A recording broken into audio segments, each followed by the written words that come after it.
ನಾನು ಸರ್ಕಾರಕ್ಕೆ ವಿನಂತಿ ಮಾಡಿಕೊಳ್ಳೋದೇನು ಅಂತಂದರೆ,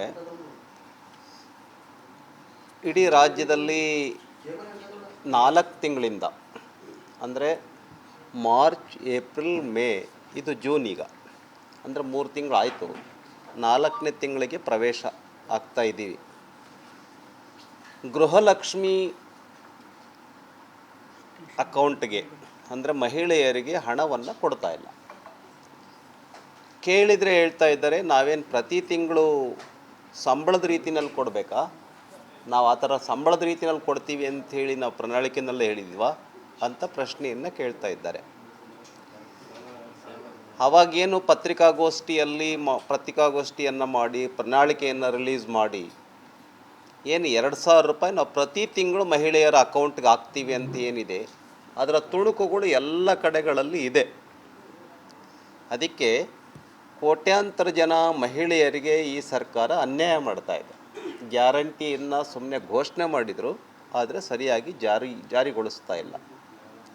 ಆದರೆ ಗ್ಯಾರಂಟಿ ಅನುಷ್ಠಾನ ಸಮಿತಿ ಇದೆಯಲ್ಲ, ಕಾಂಗ್ರೆಸ್ಸಿನ ಕಾರ್ಯಕರ್ತರದು, ಪ್ರತಿ ಜಿಲ್ಲೆನಲ್ಲಿದೆ. ಆದರೆ ಅವರಿಗೆ ಪ್ರತಿ ತಿಂಗಳು ವೇತನವನ್ನು ಕೊಡ್ತಾ ಇದ್ದಾರೆ.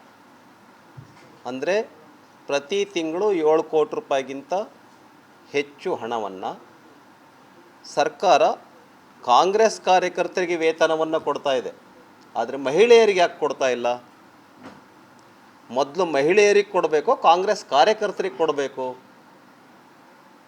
ಇದು ಜನರಿಂದ ಆಯ್ಕೆಯಾಗಿರ್ತಕ್ಕಂಥ ಸರ್ಕಾರನೋ ಬರೀ ಕಾಂಗ್ರೆಸ್ ಕಾರ್ಯಕರ್ತರಿಂದ ಆಯ್ಕೆಯಾಗಿರ್ತಕ್ಕಂಥ ಸರ್ಕಾರನೋ ಅನ್ನೋ ಪ್ರಶ್ನೆಯನ್ನು ನಾನು ಕೇಳ್ತಾ ಇದ್ದೇನೆ.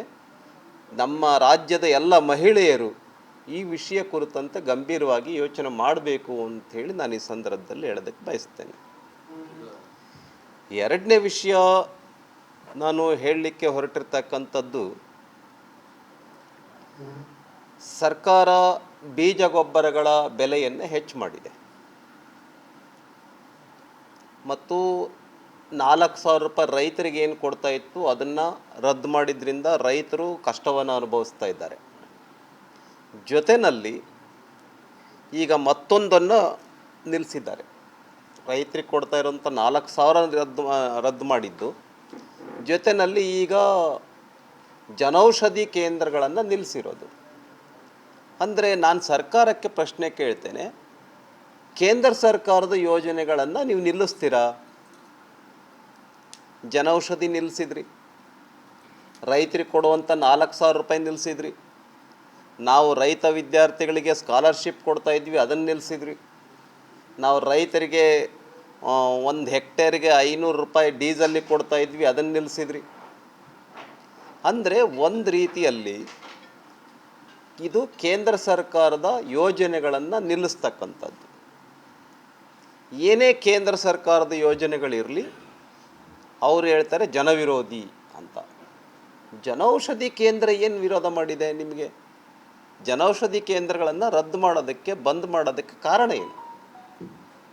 ಇದರಿಂದ ಬಡ ಪೇಷಂಟ್ಗಳಿಗೆ, ಬಡ ಜನರಿಗೆ, ಹಳ್ಳಿಗಾಡು ಪ್ರದೇಶದ ಜನರಿಗೆ ಬಹಳಷ್ಟು ಉಪಯೋಗ ಆಗ್ತಾ ಇತ್ತು. ಯಾಕೆ ನಿಲ್ಲಿಸಿದ್ರಿ? 4,000 ರೂಪಾಯಿ ರೈತರಿಗೆ ಕೊಡೋದನ್ನು ಯಾಕೆ ನಿಲ್ಲಿಸಿದ್ರಿ? ಆದರೆ ನಿಮಗೆ 7 ಕೋಟಿ ರೂಪಾಯಿ ಪ್ರತಿ ತಿಂಗಳು ಕಾರ್ಯಕರ್ತರಿಗೆ ಕೊಡೋದಕ್ಕೆ ದುಡ್ಡಿದೆ, ಬೇರೆದಕ್ಕೆ ದುಡ್ಡಿಲ್ವಾ? ಈ ಥರ ಕರ್ನಾಟಕ ರಾಜ್ಯದಲ್ಲಿ ಒಂದು ರೀತಿ ದರೋಡೆ ಸರ್ಕಾರ ಇದೆ. ಜನಕ್ಕೆ ಉಪಯೋಗ ಆಗ್ತಕ್ಕಂಥ, ಜನರಿಗೆ ಸಹಾಯ ಮಾಡ್ತಕ್ಕಂಥ ಸರ್ಕಾರ ಕರ್ನಾಟಕ ರಾಜ್ಯದಲ್ಲಿ ಇಲ್ಲ. ಒಂದು ರೀತಿ ಲೂಟ್ ಮಾಡ್ತಾ ಇರ್ತಕ್ಕಂಥ ಸರ್ಕಾರ, ಲೂಟಿಕೋರರ ಸರ್ಕಾರ ಕರ್ನಾಟಕ ರಾಜ್ಯದಲ್ಲಿ ಇದೆ. ಬೆಳೆ ವಿಮೆ ನೀಡಿಲ್ಲ. ಈಗ ಫಾರ್ ಎಕ್ಸಾಂಪಲ್ ನಾವು ಕಲಬುರಗಿ ಜಿಲ್ಲೆದನ್ನೇ ತೆಗೆದುಕೊಂಡ್ರೆ, ತೊಗರಿ ಬೆಳೆಗಾರರಿಗೆ ನೀಡಿಲ್ಲ. ಇವರೇ ಹೇಳಿದರು, ನಮ್ಮ ಪ್ರಿಯಾಂಕಾ ಖರ್ಗೆ ಅವರು ಮತ್ತು ಶರಣ್ ಪ್ರಕಾಶ್ ಪಾಟೀಲ್ ಅವರು ಕೂಡ ಹೇಳಿದರು, ಎಕರೆಗೆ 25,000 ರೂಪಾಯಿ ಕೊಡ್ತೀವಿ ಅಂಥೇಳಿ ಹೋರಾಟ ಮಾಡಿದರು. ಕೊಡಿ 25,000ನ ಪರಿಹಾರನ.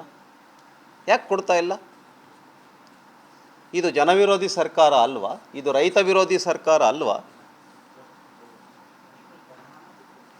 ಹಾಗಾಗಿ ನಾನು ಈ ಸಂದರ್ಭದಲ್ಲಿ ಬನ್ನಿ ರಾಜ್ಕುಮಾರೇ, ಹಾಗಾಗಿ ಸರ್ಕಾರವನ್ನು ಆಗ್ರಹಪಡಿಸ್ತೇನೆ, ಬರೇ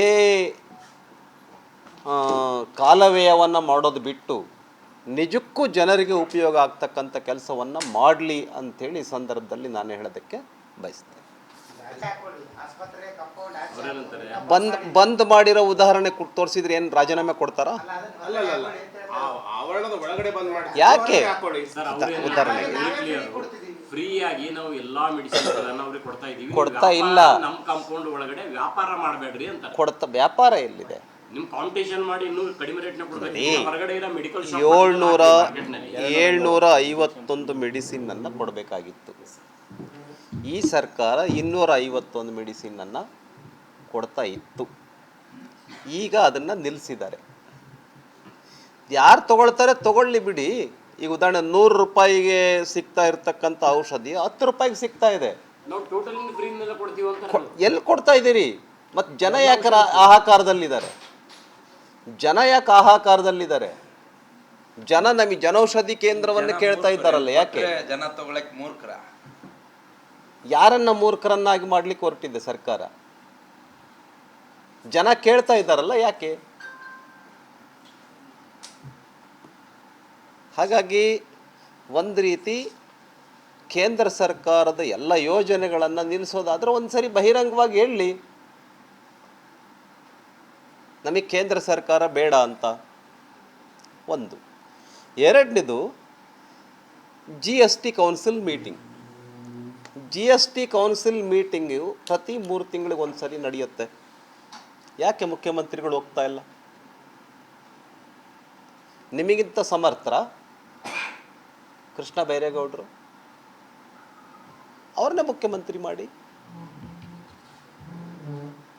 ಕಳಿಸಿ ಅವರಿಗೆ. ನಮ್ದೇನು ವಿರೋಧ ಇಲ್ಲ. ನೀವು GST ಕೌನ್ಸಿಲ್ ಮೀಟಿಂಗಿಗೆ ಯಾಕೆ ಹೋಗ್ತಾ ಇಲ್ಲ? ನೀವೇನು ಹೇಳ್ತಾ ಇದ್ದೀರಿ?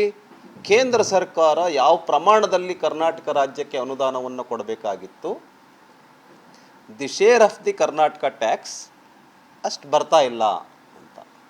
ನೀವಿದ್ದಾಗ ಎಷ್ಟು ಬರ್ತಾ ಇತ್ತು? GST ಕೌನ್ಸಿಲ್ ಯಾವ ಸರ್ಕಾರ ಇದ್ದಾಗ ಜಾರಿಗೆ ಬಂದಿತ್ತು? ಮನಮೋಹನ್ ಸಿಂಗ್ ಅವರಿದ್ದಾಗೆ ಜಾರಿಗೆ ಬಂದಿತ್ತು GST ಕೌನ್ಸಿಲ್ ಮಾಡಿದ್ದೇನೆ ಮನಮೋಹನ್ ಸಿಂಗ್ ಸರ್ಕಾರ. ಮತ್ತು ಅವಾಗ ಏನು ನಿರ್ಣಯ ಆಗಿತ್ತು, ಯಾವ ರಾಜ್ಯಕ್ಕೆ ಎಷ್ಟು ಪ್ರಮಾಣದ, ಎಷ್ಟು ಪರ್ಸೆಂಟೇಜಿನ ಅಮೌಂಟನ್ನು ಪ್ರತಿ ರಾಜ್ಯಕ್ಕೆ ಕೊಡಬೇಕು, ಆ ಪ್ರಮಾಣದಲ್ಲಿನೇ ಕೊಡ್ತಾ ಇದೆ. ಇನ್ನೂ ಜಾಸ್ತಿ ಕೊಡ್ತಾ ಇದೆ ಈಗಿನ ಸರ್ಕಾರ, NDA ಸರ್ಕಾರ.